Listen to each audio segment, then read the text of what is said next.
So I'm surprised. You don't have like a prepared rant that you go into at the moment somebody says something like that? Rant is probably not the right word, but... Oh, it's a rant. I'm sure. Oh, it's a rant. 100% a rant.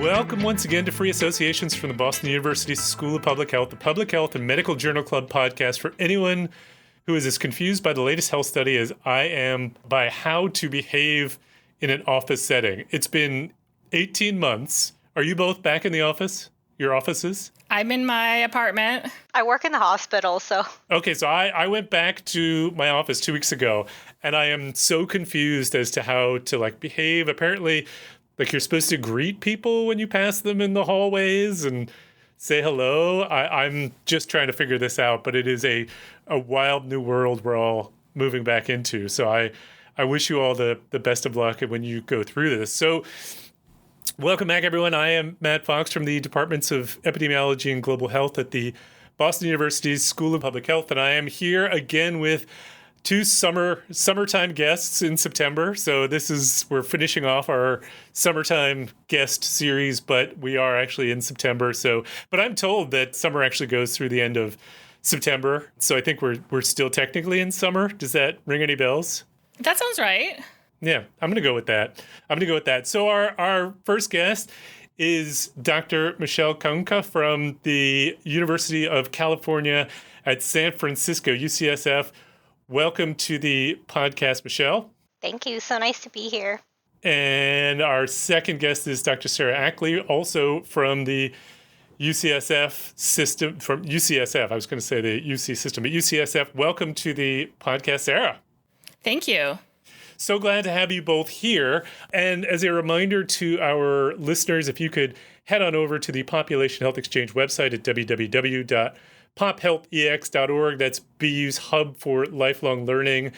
Nick, I'm going to start pretending that's our sponsor for the show, so I can actually pretend we actually have sponsors, and I don't have to do Don pretending that we're sponsored by ZipRecruiter or something like that. So I'm going to say they're our sponsor, and they would love it if you'd go over to the website where you can find lots of public health programs and tools. And also as a reminder, if you could go on iTunes or Stitcher or whatever your favorite podcast app is and give us a rating. We haven't had a rating in a while or a review in a while, and those always make us happy and we read them on air. So if you could do that, we will be very happy. So now on to the show. So today in our first segment, which is our Journal Club segment, we're going to look at a study on a new treatment for migraines.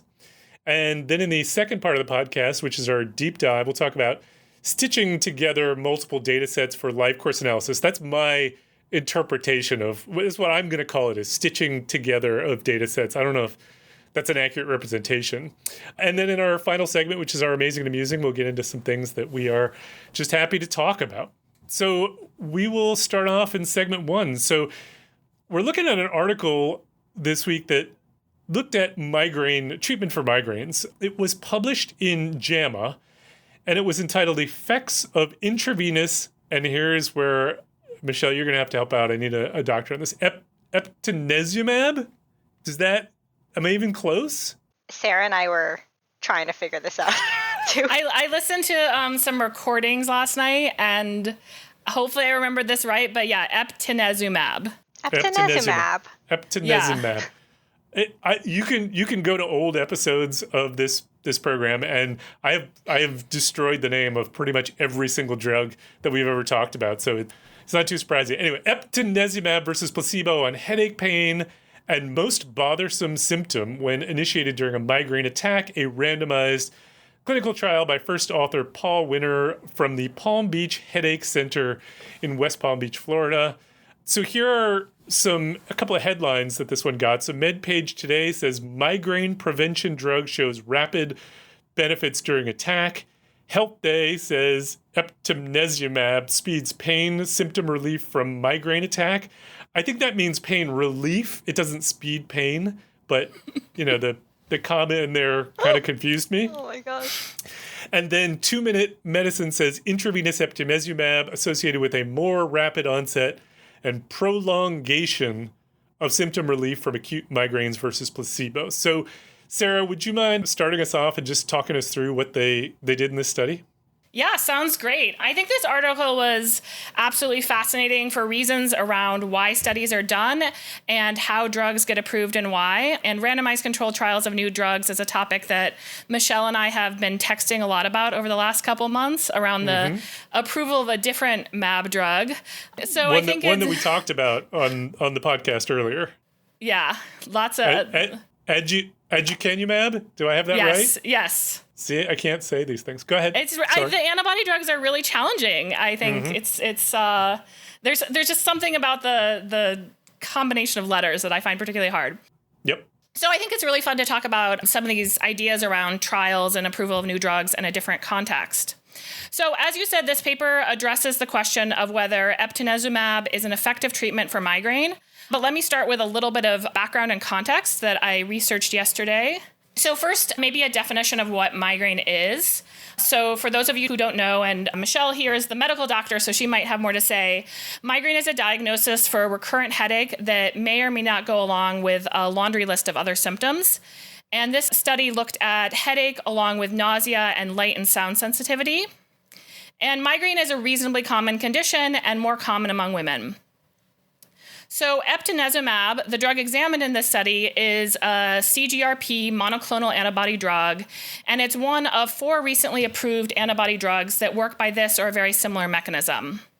Eptinezumab was the last of these 4 drugs to be approved in February of 2020, and the other 3 were approved in 2018. So this drug was sort of later to the game. So a big advantage of antibody drugs as a class is greater target specificity than sort of the small molecule drugs we already have available.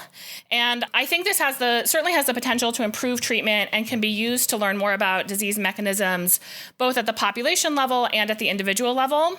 But I see as a big drawback of antibody drugs is that they're really not cheap for patients. And of course, as is true with any new drug, it may not be better or safer than an older agent. And so I looked it up yesterday, and it looks like this drug would cost about $7,000. And that's not even including the sort of clinic or administration costs. So I don't know what the total bill would look like. Maybe something on the order of $10,000. Wow. Yeah. I feel like that's some important context here. You're sort of like, I think it's really important, yeah. Yeah, like how do we compare a treatment that's on the order of dollars to something that's thousands of dollars, and when and why would that be justified? So compared to the other and older drugs, antibody drugs have a longer half-life on the order of several weeks. And this makes them potentially good for preventing migraines before they happen because the drug is hanging around in your system and you don't need to remember to regularly take a medication. And I think the important thing to remember here is the prevention of migraine is what all 4 of these drugs, including eptinezumab, have already been approved for. Mm-hmm. So that brings us to this study, which evaluates eptinezumab for a different purpose, which is the acute treatment of a headache that is already happening, which is different from its currently approved use. So given that this is an IV drug, I'm imagining its use would look something like you show up in the ER with a severe headache, and then you could be administered this drug. This isn't something that you could administer yourself at home. Mm-hmm. And maybe Michelle, as the clinician here, can tell us a bit more about some plausible clinical scenarios, or whether there really are any plausible clinical scenarios. So now, sort of more getting into the paper, I'm looking at the first page of the paper, and with this sort of randomized trial of a new drug, I like to start with the byline and the conflicts of interest. And the first thing we'll notice is that the corresponding author is associated with the Lundbeck-La Jolla Research Center. If we scroll down to the conflicts of interest, we see that the authors receive funding from Lundbeck. And this isn't a coincidence because the drug is made by Lundbeck and this study was sponsored and funded by this company. They also were involved in the preparation of the manuscript. So this doesn't speak directly to whether this research is good, but I do think it's important to keep conflicts of interest in mind in this context. Agreed. So getting into the methods, the first thing I wanted to point out is about when this study was done. The study started on November 4th, 2019. And this drug was approved for prevention of headache in February of 2020. So the study was started probably when its approval process for prevention was already underway. So I'm just speculating here, and maybe you all know more, is that I think that I would see this study as intended to have this drug approved for multiple indications or extend the usage beyond the indication that it was already in process to be approved for. So otherwise, I think this is a pretty run-of-the-mill RCT. The treatments are the drug eptinezumab versus an IV placebo. The two primary endpoints are time to relief from headache and time to relief from most bothersome symptom. The secondary endpoints are whether there's been symptom relief at 2 and 4 hours and whether an additional medication was needed to be used within a day. There were 480 people in the trial, about half in each group, so I'd call this a moderately sized trial.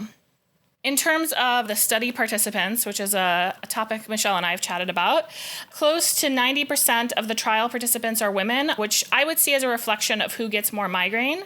Maybe Michelle can comment more on what she sees in the clinic. And then the trial is mostly close to 90% again, non-Latino white, which is, I think, a very common thing we see in drug trials, that we mostly have white participants. So now in terms of the results, there are some hazard ratios presented for time to relief and some odds ratios for relief at 2 and 4 hours for treatment versus placebo. And I would say we see a consistent and statistically significant pattern of modest reductions in time to relief with both our primary and secondary endpoints. So in addition to its already established efficacy for preventing migraines, the authors conclude that this drug works as a treatment for a headache that is already happening. But looking a little more carefully at the results, I think we want to think about not just the hazards and the odds ratios and whether they're significant, but also the clinical significance. And there are some lovely Kaplan-Meier plots in the results that show that at 4 hours, the placebo group has about 2/3 the probability of symptom resolution. So I think this is worth keeping in mind when we're thinking about efficacy versus safety trade-offs. An interesting thing to note here is that in a trial with such short follow-up, there's not much opportunity for loss to follow-up. However, individuals who used a rescue medication, that is a different medication to treat migraine, were censored and thus excluded from plots and then censored in analyses. So this was a pretty small number, though, so I'm not too worried about it. In terms of adverse events, total events are about the same in both groups. I'm hoping Michelle can say a bit more about hypersensitivity. This occurred only in the treatment group and seems to be a term for allergic reaction. This is a common adverse event for antibody drugs. I'll also note that a couple of the adverse events listed are probably also symptoms of migraine, so that for a drug that works, we would get these symptoms or adverse events differentially counted for the placebo arm. And then they get into a little bit of discussion for further research. They write, feasibility of administering eptinezumab treatment during a migraine attack in comparison with alternative treatments remains to be established. And I would say this is where a lot of my questions and criticisms of this work came up. I guess the big one I have is that this is a common condition. So how is an IV administered drug useful here? And how does this compare both in terms of safety and efficacy to other available treatments that can be taken orally and are less than $7,000? And I briefly looked and didn't see any head-to-head trials of these drugs with older agents for the treatment of acute headache. Their take on this issue, which I'm pulling from the last paragraph of the discussion, is that someone who wanted to prevent migraines and not just treat headaches as they were happening could get a sort of 2-for-1 approach when initiating this drug. But as they admit, it's not totally clear when that would be feasible in general. So that's it for my summary.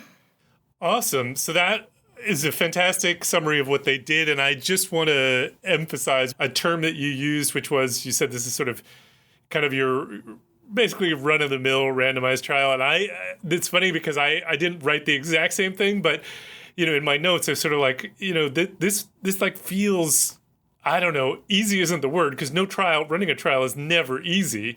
But it just sort of felt like, I don't know, this, short time period, basic, individual level randomization, like it definitely felt to me like they had a lot of things going for them that certainly contributes towards the ability to feel like their results are valid. It's only part of the picture, but so Michelle, what about you? When you read this study, anything stand out to you that was of interest? Do you Do you buy the results? Do you think this is something we should be recommending as standard treatment for those with migraines in general?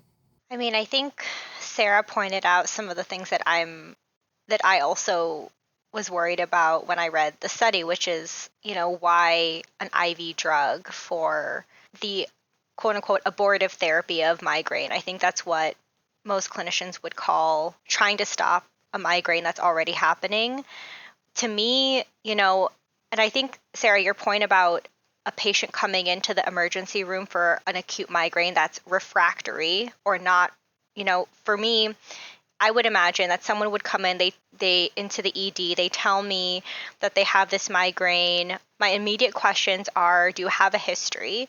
And is it worse or different than what you usually experience if you do have a history?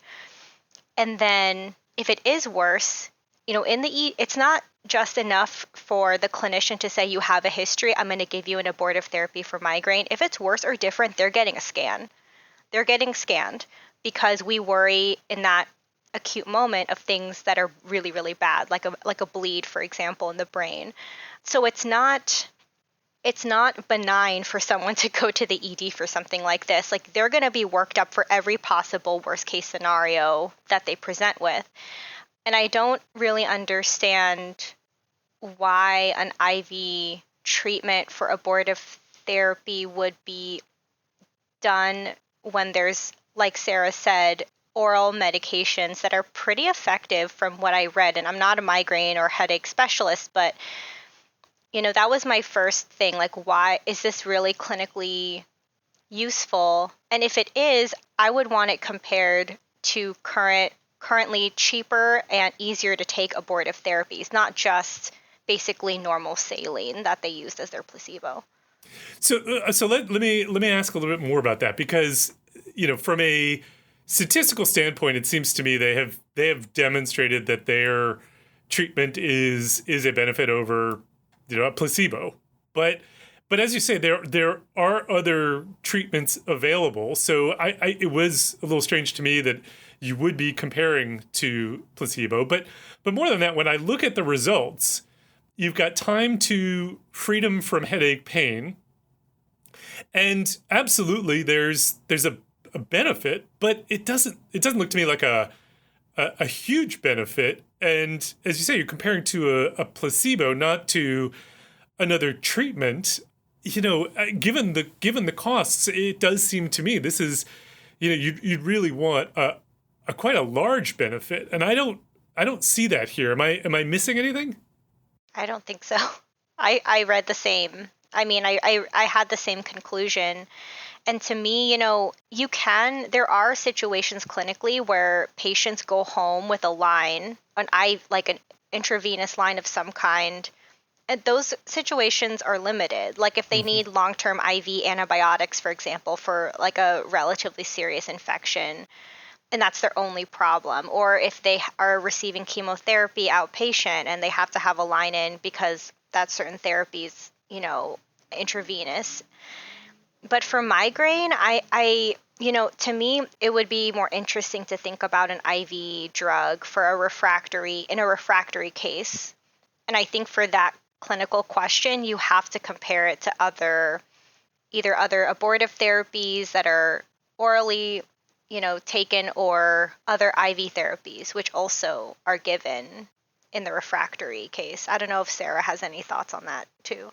Yeah, I mean, I think both of you already said this, but I think I struggle to see the value in a $7,000 drug to treat migraine when it doesn't seem. I mean, the results don't seem very clinically compelling, and I think that's separate from whether this is a good drug for preventing migraine, so that's not to say that this isn't a good or useful drug, but in this context, it does seem its use case is not very clear.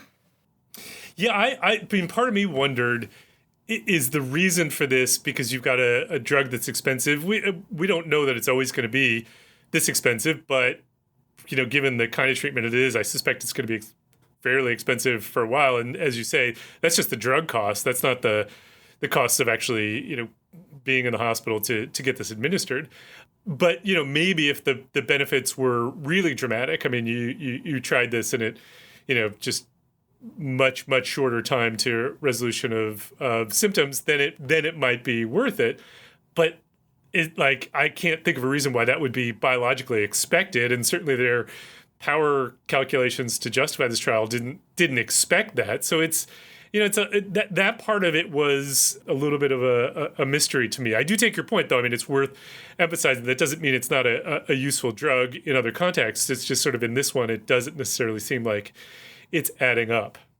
So I guess in terms of why they did this trial, and I don't necessarily know enough about the whole drug approval process to comment on this, but there were 3 previously approved drugs that are also antibody drugs and worked by a similar mechanism.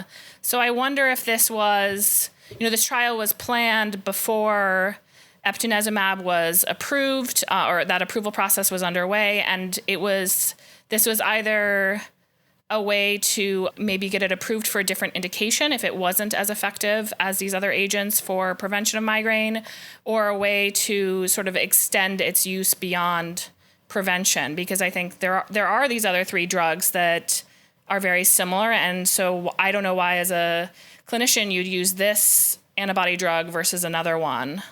So that was kind of my thought. That was my only thought there in terms of why they did this trial. Mm-hmm. So another thing that was interesting to me about this study, and this is probably the only place where it deviated in my mind from the sort of simple, straightforward randomized trial, was that they had co-primary endpoints for this trial, which is not something that I'm used to seeing. There's nothing wrong per se with having a co-primary endpoint as long as you deal with it appropriately statistically, and from what I'm can tell they certainly accounted for it. I can't say whether they did it perfectly correct, but I'm not one of those who gets overly concerned about issues of perfect statistical significance and things like that. But it just surprised me. I mean, the only way I would worry about it is if you're sort of saying like, well, let's give ourselves 2 endpoints so that, we get 2 shots at this, as long as it does fine on one of them. But it didn't seem like that was their approach. So it's not that I have any specific issue with it, but I don't see that very often. I don't know if that's something that you all are more familiar with. I was going to ask Sarah that actually, because I think Sarah has more experience with clinical trials than I do. I'm sort of like an observational epi through and through, but to me, I guess my guess would be that, migraine is really defined as headache, but also other things, usually like, photophobia or phonophobia, i.e. like lights and sounds are really bothersome to the patient. They could have other things too.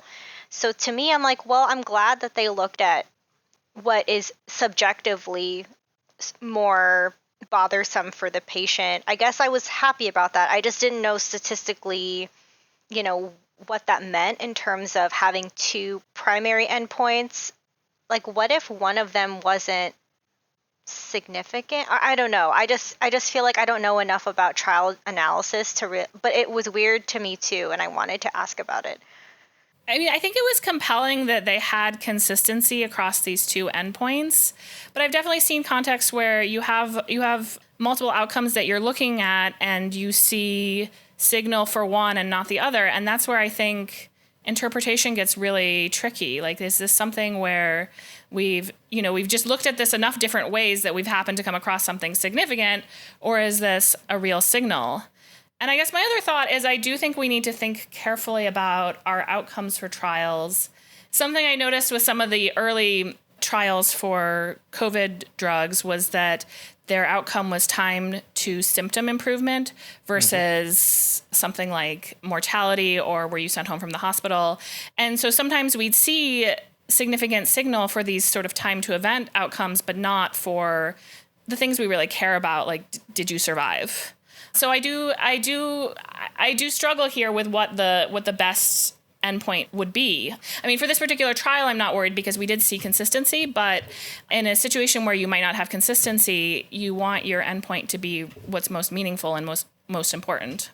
It's such an interesting point because I was thinking about this as well, that you could say these are subjective outcomes. I mean, time to freedom from headache pain and time to resolution of most bothersome symptoms. You could say those are subjective, right? And so therefore they could be influenced by your belief in whether or not you're getting, an effective therapy.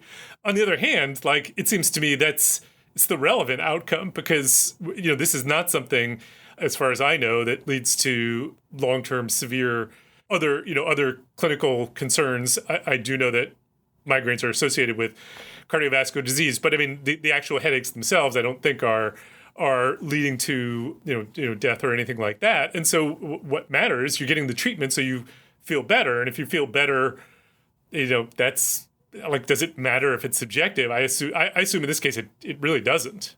I would say no. I think this brings up another issue, which is that I think people do report differences when they can tell that they're getting a drug. So the person administering the drug may be blinded to whether you're getting the treatment or placebo, but I would imagine that you can tell if you're getting saline versus an antibody drug. Is that true? I mean, I guess I have no experience with this that I would know. Like, what is it that you would feel that would be different? I don't imagine there would be. You could easily, you're sitting there, supposedly, with like a little like pole with a bag hanging and a line. They can't see this, but you're doing fantastic miming this.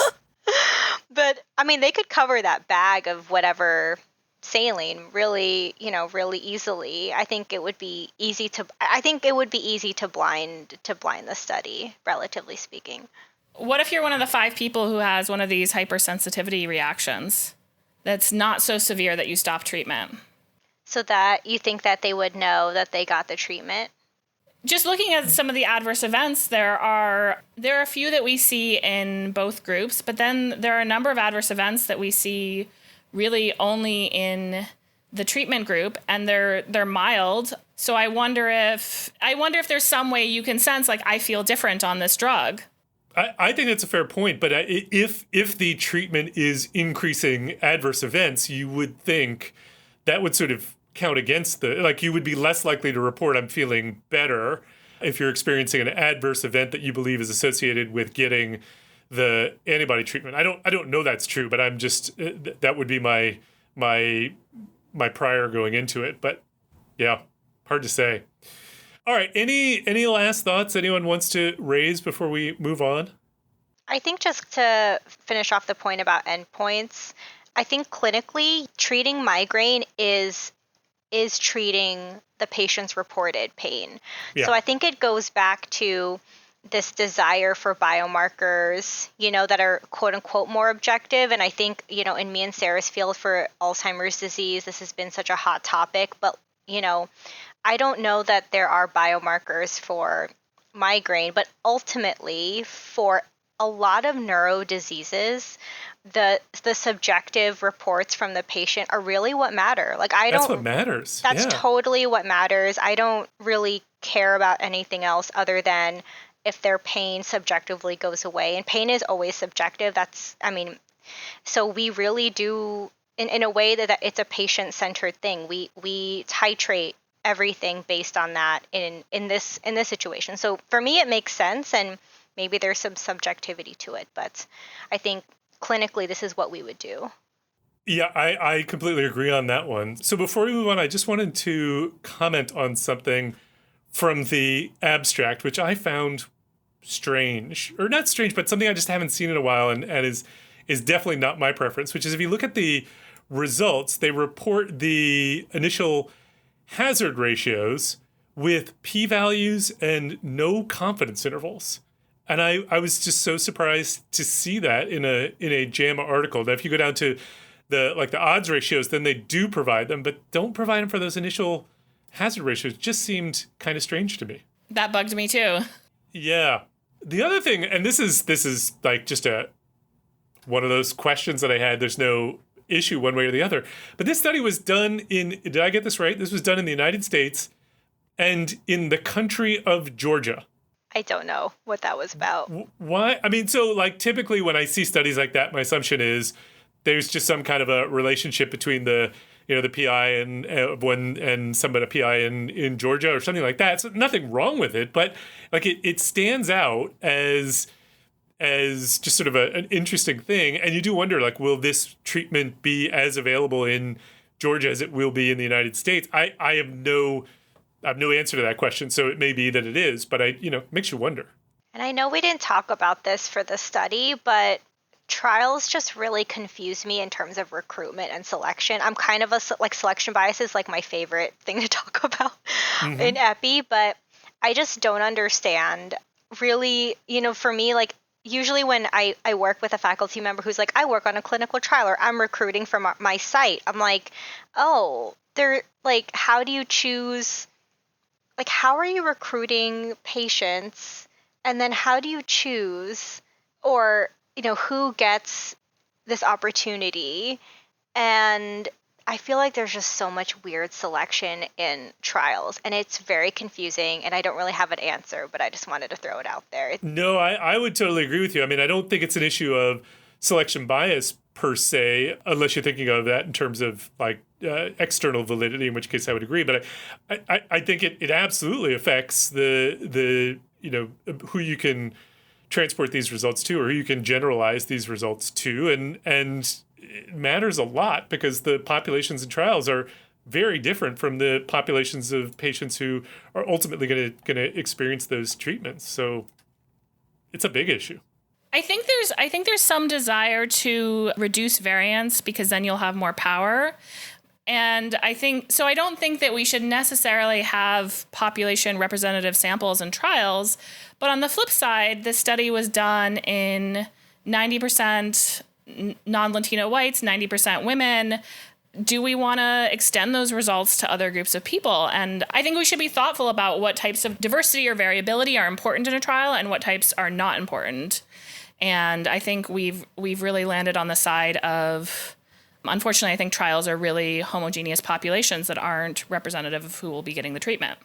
Completely agree. And something we should probably come back to as a topic 2 in the future. But for the moment, we are going to switch to a different topic 2, which is it came from an article that was in the American Journal of Epidemiology. And the article looks at this idea of lifecourse epidemiology. And lifecourse, and the article was entitled Combining Longitudinal Data from Different Cohorts to Examine the Lifecourse Trajectory by Rachel Hughes, Kate Tilling, and Deborah Lawler. And they get into this idea that lifecourse epidemiology, which I have to admit is something that I have always struggled to figure out the boundaries on, but I think of it as, and I'll sort of go with what they say in the paper, is lifecourse epidemiology is when we're trying to figure out biological, behavioral, or psychosocial processes that operate across an individual's life course to influence the development of disease risk. So I think of it as, like, can we study processes and exposures that are happening over long periods of time and may have extended periods in which they are having effects. So you could have exposures in childhood that lead to effects much, much later in life, or, any combination. And, really try to figure out, that's, if you're going to really tease out the effects of things over the course of an entire life, you're going to have to, in some ways think about, can we do cohort studies of patients for 100 years? And is that really feasible? And can we wait that long for answers and all of those things? And so we have to think very carefully about how we try to answer life course questions. And I'm not going to do it justice, but they provide an example and they talk about a strategy where essentially you could take a bunch of different data sets that sort of overlap and stitch them together to try to answer questions across the life course. And so they provide this particular example where they're looking at the associations of sex, ethnicity, and parental education on weight trajectories from birth to 20 years. And in the process, they talk about essentially five challenges in trying to put these data sets together. One is data harmonization. How do we bring these data sets together consistently? How do we account for the dependent structure of the data, really sort of statistical issues? How do we model selection across multiple studies so the populations who are selected into these studies can be different, and how do we account for that? And then how do we account for missing outcome data, and how do we account for missing covariate data? I think of the last two as issues we kind of have to deal with in lots of different studies, although the challenges here are kind of unique. But challenge one, data harmonization, is something that I think we have a lot of experience dealing with, not necessarily in stitching together data sets across the lifespan, but in stitching together cohorts that are coming together to pool data. We have lots of experience with that. But accounting for these dependent structures and modeling the selection across multiple studies do seem like fairly unique challenges. So I have some specific questions, but just before I get into them, Michelle, I'll start with you. What was your reaction to this as a concept? I mean, I think this is something that I'm seeing a lot more in my own field, in like AD, Alzheimer's disease work and biomarker work, especially since there's so many cohorts that have, for example, like I usually work with neuroimaging data, and there's always this question of, midlife or early life exposures. I think it's super challenging. And they kind of address this, but I also would be concerned. I think another issue that I would be concerned about would be measurement bias and trying to make measurement of different constructs concordant. I mean, it's less of an issue with things that are more objective, like blood pressure, BMI, etc. But when I'm thinking of my outcome of interest, which is usually like cognitive decline, that's already a complex construct that's measured by so many different things. And I feel like we can borrow from fields like psychology that really care. I mean, we care about measurement, obviously, but I feel like we're not as hip to all these sort of ways that we can address measurement error and also combine different measures that may not be concordant. I had a colleague in PhD who did integrative data analysis. He was an epi, but he really borrowed from the psych literature. So I feel like data harmonization and combining cohorts can also be a really nice opportunity to do interdisciplinary work and really try to leverage and learn from colleagues who also work with data, just not from like our perspective or our traditional training. I like psychology and psych methods for that reason. So that was one other issue that I thought, I would worry about this if I was combining a bunch of data sets across time. Yeah, I completely agree with you. Those were on my mind as well. Sarah, how about you? Is this something that you think is the way of the future? Yeah, on the one hand, I think this sort of effort is really important because we do have these different cohorts, and it is important to think about whether the results we're getting in them are consistent across cohorts, and they're focused on sort of stitching together these different age groups. And I think there are sort of other axes along which we could also think about stitching things together. So I think that this sort of effort is really important, and I think sometimes our cohort studies are either sort of too small or too limited in terms of age or other characteristics to really draw the types of inferences that we want to draw. And so we do need to find ways to be sort of looking at all of the data in aggregate.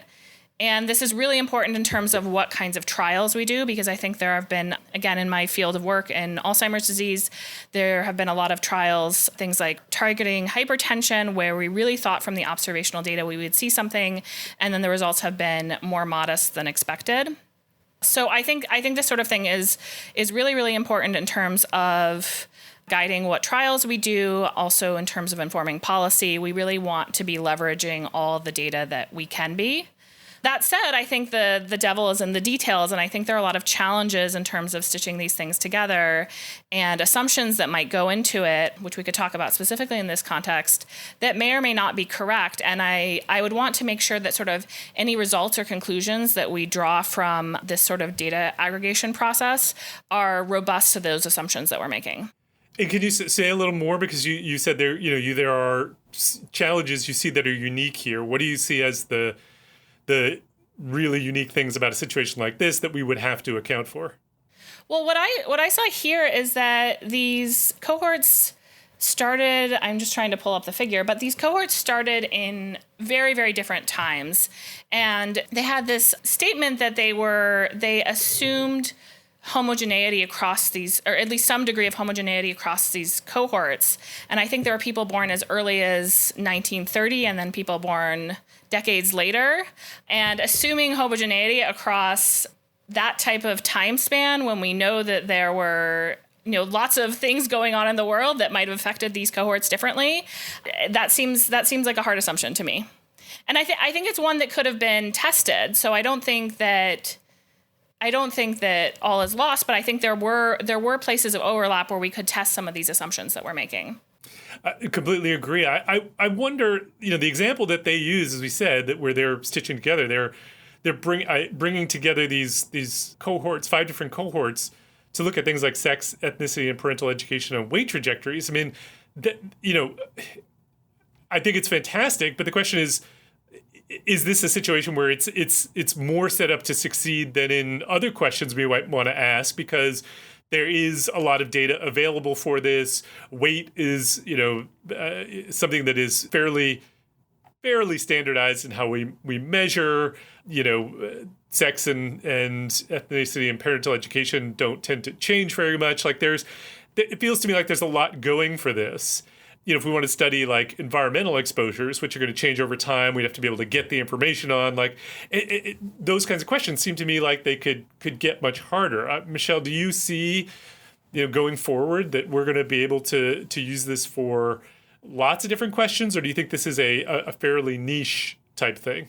I don't think it's niche. I mean, I think non-communicable diseases are a huge public health burden, and from a public health standpoint, we do need to know what targets throughout the life course we should be looking at to design interventions. I think it's something, I view it as like something that's very challenging but worth trying to figure out, because also, we have a lot of data now. I think epi is such an interesting field, and I find that a lot of people are trying to get into it because there's so much data. And I think stuff like this can actually help not just advance the science, but also reduce the burden on participants. Like, we don't really think about how much of a burden it is on communities for us to be constantly doing research and all this stuff.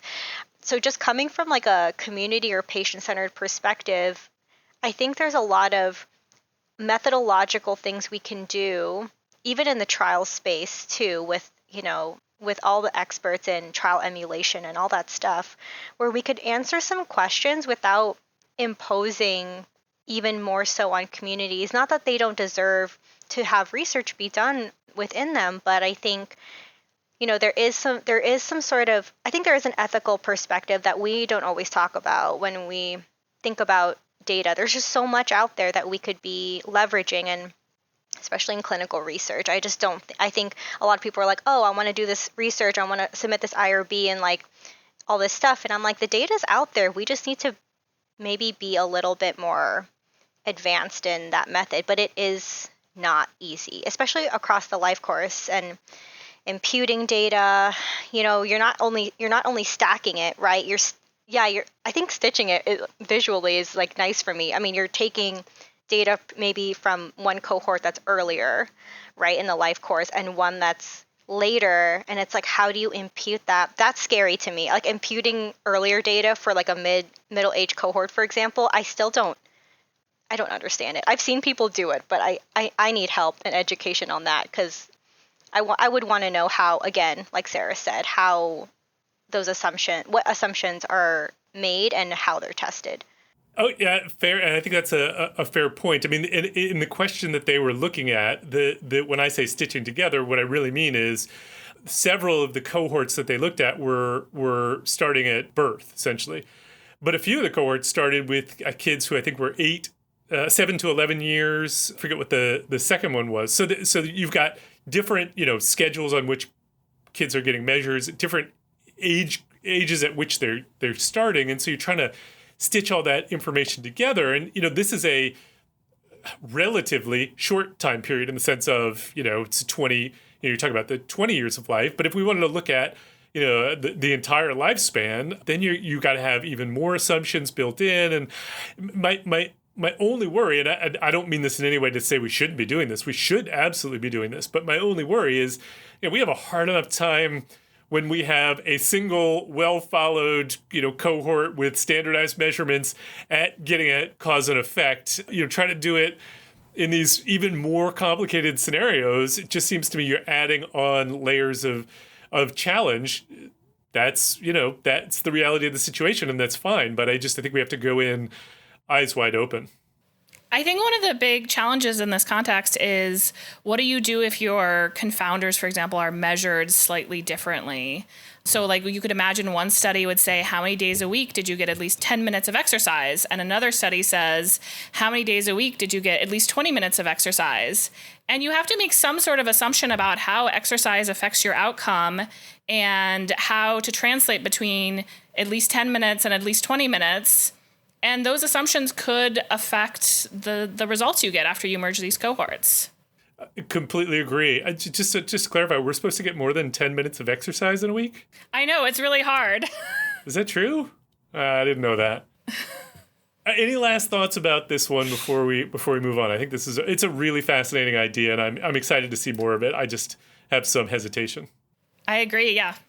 I'm going to assume no other thoughts. So let's move on to our last segment, which is our Amazing and Amusing, where we just talk about some things that interested us and either captured our imagination or amused us enough that we wanted to talk about it. Sarah, why don't I start with you? What do you want to talk about? So I guess something I'm wondering about is, now that we have all of these rapid tests available and they cost about $10 to $12 a test, what do people think about using them and when you should use them? And I went out and bought a few boxes, and I haven't used very many, and I'm trying to think about this problem. So it's a fantastic question, because I certainly hear of cases where people are talking about using them for scenarios where you're going to have a get-together.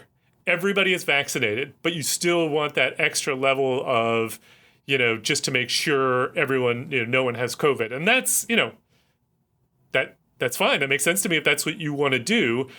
But, sort of thinking about like population level interventions and public health, like, just seems to me that is not really a good use of how we want to target resources. And it seems to me a symptom of the fact that we have a healthcare system that people are pretty much left to their own, and those who have better access get better ability to prevent things like COVID. And so I'm thrilled that these tests exist and are available, but at $10 a pop or whatever they are, it just seemed to me like there's limited access. I don't know if you all have the same reaction. Yeah, my thought is that these tests should have cost less than $1. There's no reason they shouldn't. And if they test less than $1, I really like some of Michael Mina's stuff about how you should just test every day. And if you test positive, you stay home. And if the next day you test negative, you go out. And I think that that's a really great model. And I think that there's some good evidence that would work. But I don't know that it's feasible for most people to be spending $70 a week, which comes out to hundreds of dollars every month on tests. So what do we do with sort of a test that's too expensive to use every day, but available? And I have no answers. Yeah, you wonder if would weekly testing be, it's not daily, it's not going to miss some stuff, but you're increasing the probability of picking up infections that otherwise wouldn't have gotten picked up. I don't know if that's going to make a difference or not, but it's a fascinating question. Fantastic question. So let's move on. Michelle, what do you want to talk about?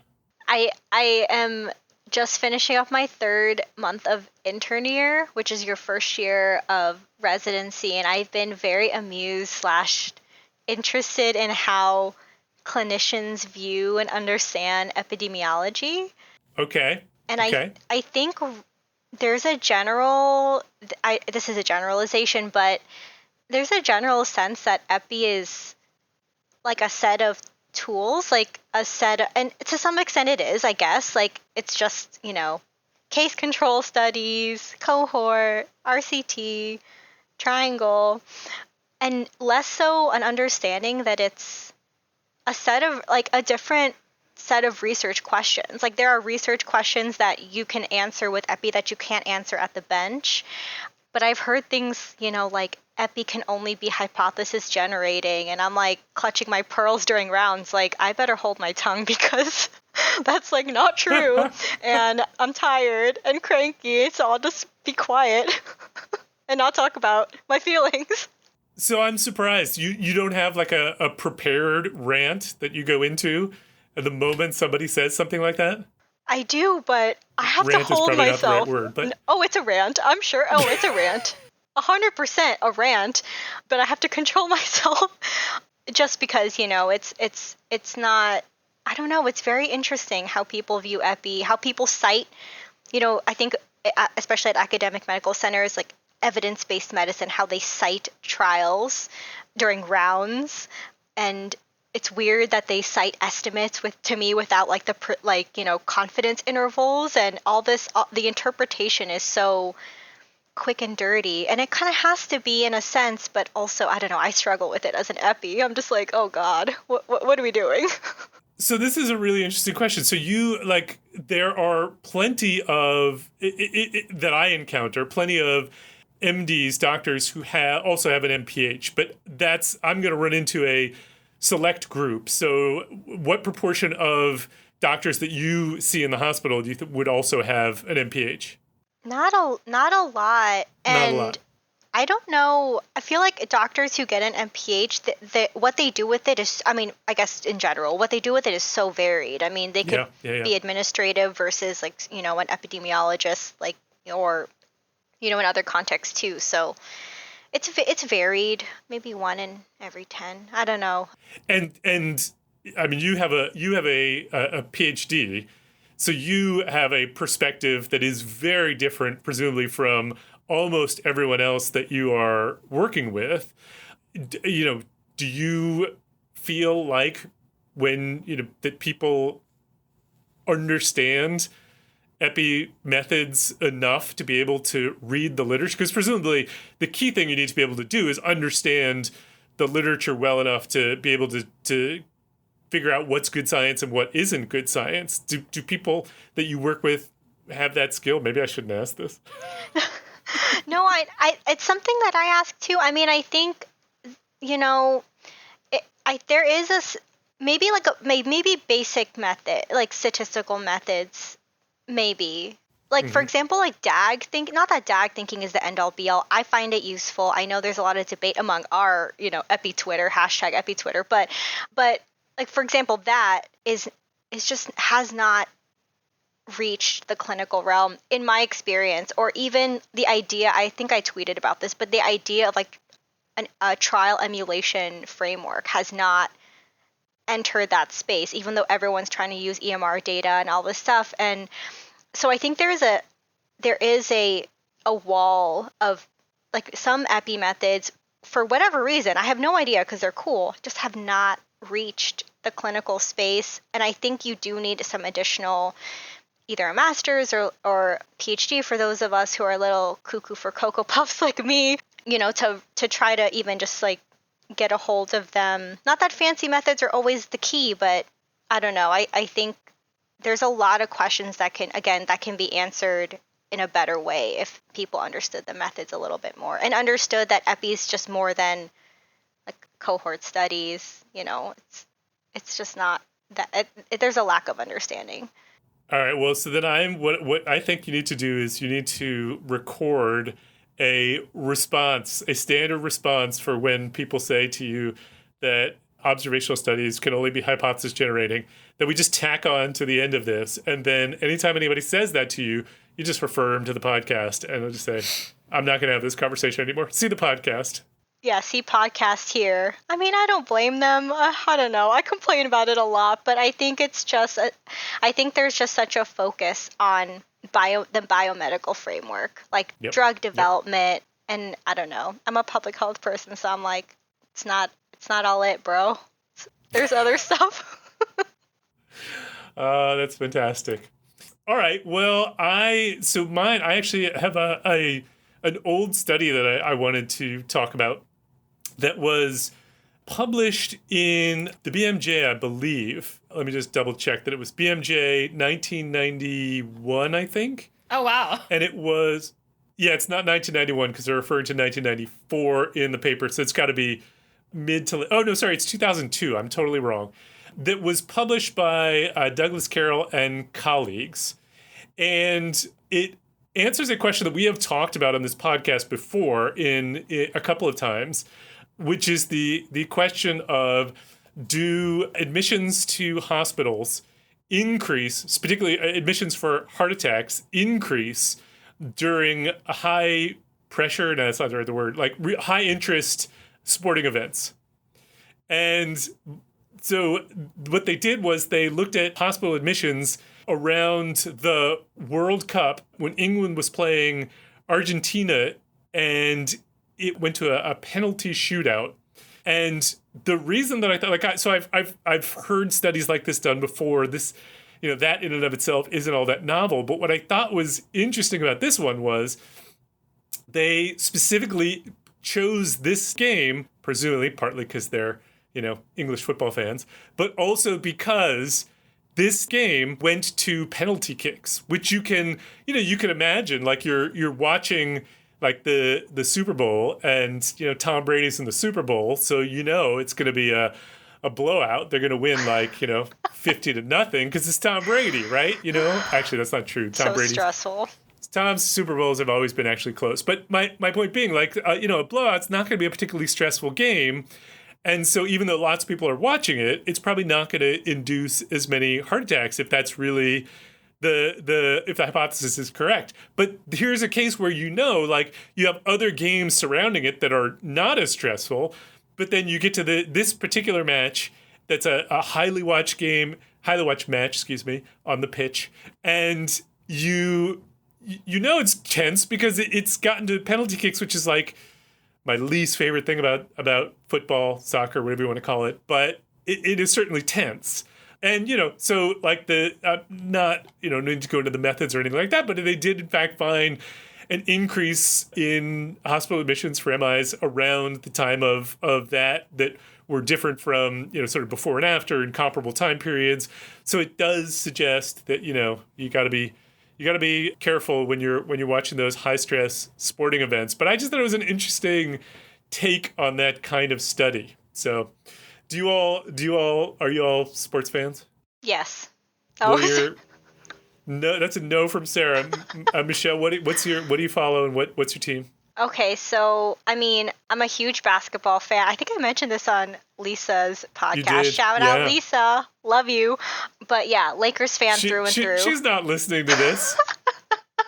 Yes, she is. She listens to every episode. Sure thing. So Lakers fan through and through. And then when I married my husband, we the vows were basically you're a Laker fan. And then in exchange, I will also be a Steelers fan because he was a Steelers fan. Yes. So I feel like I wished we had this conversation before I asked you to be on the am I podcast. fired? As a Celtics fan, lifelong Celtics fan, that Matt. is my not gosh. okay. That's not okay. But I'll know just see what? myself out. I'm gonna allow it for now. But thank you. That is a distressing way to end what was otherwise a fantastic podcast. Oh my gosh. Sorry, guys. That's all right. Well, so that is definitely the place we're going to end it. I want to thank both Michelle and Sarah for being on the podcast. This was a real treat.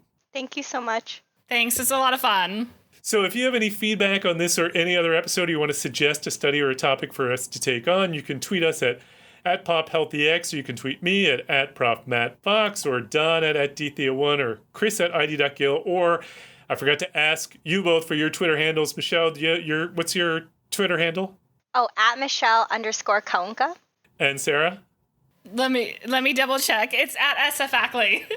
My original Twitter handle was something like mfox1379261, and I had to change it because it definitely looked like I was a bot of some kind. But anyway, you can find us on the Population Health Exchange website at www.pophealthyx.org. We want to thank Leslie Talali, an Assistant Dean of Lifelong Learning at the BU School of Public Health, for supporting the podcast, and Nick Guler for sound, editing, and finding long-lost colleagues on the podcast. We hope you enjoyed it. Thanks for joining us, and we hope you will download our next episode.